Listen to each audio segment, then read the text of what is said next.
Magandang gabi sa lahat ng inyong mga solid Sindak Short Stories listener. Ako nga po pala si Andre at isa sa mga tigahanga ninyo mula po sa Bayambang, Pangasinan. Nais ko lamang pong ibahagi sa inyo ang isang hindi malilimutang karanasan na tila galing sa isang kwentong nakakahilakbot. Ito po'y naganap ng isang gabi, saktong kasama ang aking kasintahan na si Sean. Isang malamig na gabi iyon sa Santa Barbara. Naglakad kami ni Sean sa paligid matapos ang isang makabuluhan at masayang araw. Habang nagkukwentuhan at nagtatawanan, napadpad kami sa isang lugar na kung saan matatagpuan ang isang lumang bahay na kilala sa mga kwento ng mga multo at mga misteryo. Ang mga tao sa barangay ang siyang nagsabi din naman sa amin noon pa na itong bahay na ito ay pinamumugaran ng mga hindi maipaliwanag na mga elemento. Tila baga mga anino na hindi makaalpas sa kanilang kasaysayan. Niyaya ko ni siya na pumasok dito. Kitang-kita ko nga sa kanyang mga mata ang pagkislap, bagamat sa likod nito alam ko na magkahalo ang pananabik at takot. Hindi ko rin naman siya matanggihan, kaya dahil na rin sa alon ng kuryosidad at syempre sa nais ko rin na maranasang takot, ay natagpuan ko na lang ang aking sarili na pumayag sa nais ng aking kasintahan. Sa pagpasok pa lamang namin, sinalubong na agad kami ng malamig na hangin. Pansin ko rin na sa ilang sulok na naiilawan ay may mga anino na parabang isa-isang nagsipulasan at naghahanap ng matataguan. Ang mga dingding ay may mga lumang larawan. Sa tuwing tinititigan nga namin ay parabang nagmamasid sa aming bawat galaw at sinusundan kami kung saan patungo sa loob. Habang nag-iimbestiga kami, may nakita akong isang lumang salamin sa sulok. Nilapitan ko ito at nagulat na lamang talaga ako, Sir Red, nang makita ang aming naging refleksyon. Sa likod kasi ni Sean ay merong isang estranghero. Ang lalaki ay may mahabang buhok at napakalalim ng kanyang titig. "Sean, may tao sa likod mo!" Sigaw ko. Ngunit nung pagkakataon na kanya na itong nilingon at tignan, biglang nawala ang estrangherong iyon. Binaliwala na lamang namin at nagpatuloy kami hanggang sa bigla na lamang kaming nakarinig ng boses na nanggagaling sa dilim. "Bakit hindi kayo nagtagal? Ang saya-saya dito." Yun ang eksaktong boses na nadinig namin at sa katunayan nga niyan, Sir Red, magpasa hanggang ngayon ay parabang nag-e-echo ito sa aming isipan. Nanginig na kami sa takot kung kaya't napatakbo na kami papalabas ng bahay. Nang makauwi na kami, si Sean ay hindi makatulog.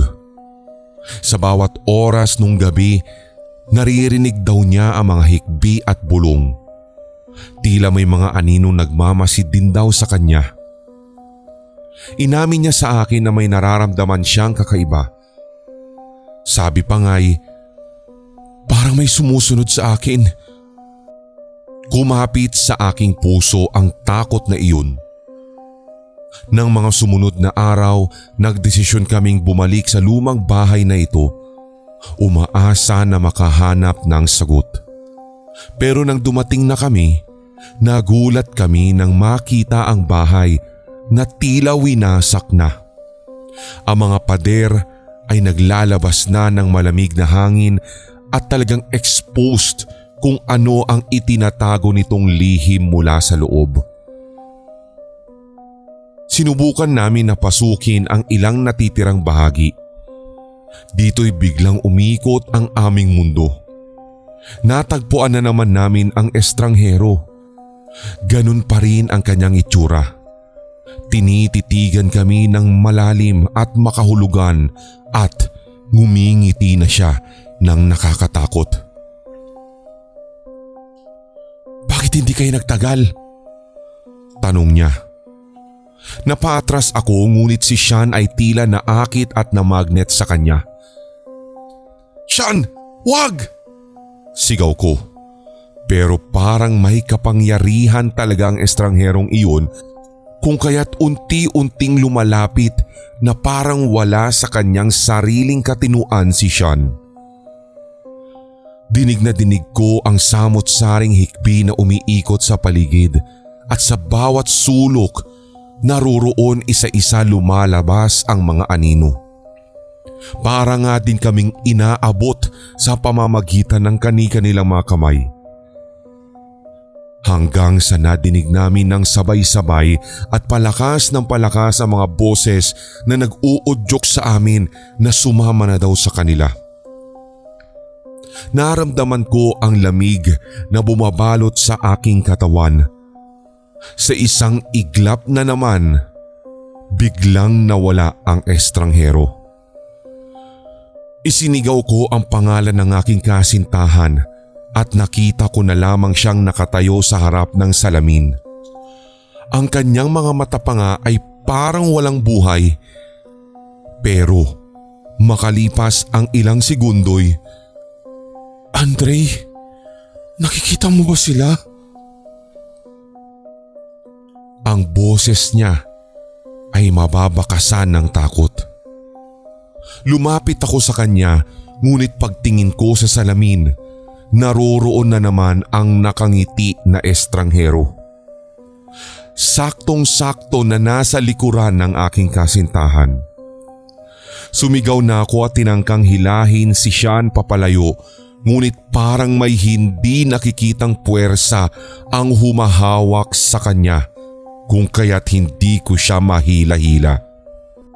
"Andre, hindi ko siya kayang iwanan," wika niya.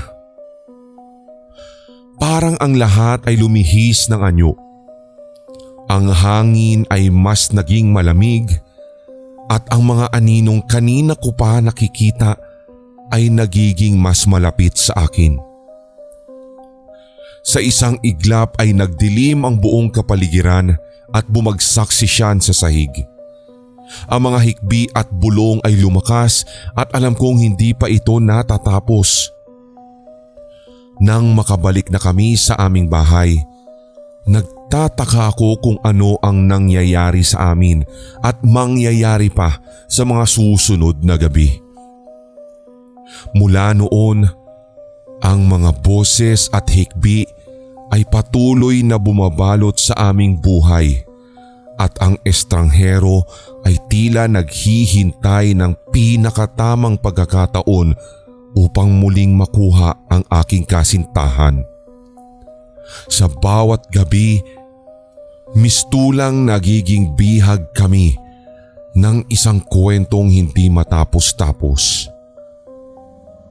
At ang alingaw-ngaw ng nakaraan ay muling nagbabalik at pasadya na nais pasukin ang aming isipan.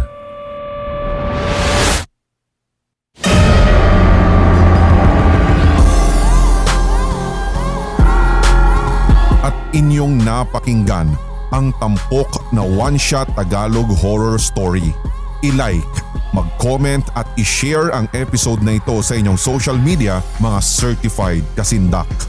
Huwag pahuhuli sa mga bagong kwentong katatakutan dito sa ating channel, kaya pindutin na ang subscribe button at ang notification bell. Hanggang sa susunod na kwentuhan dito sa Sindak Short Stories.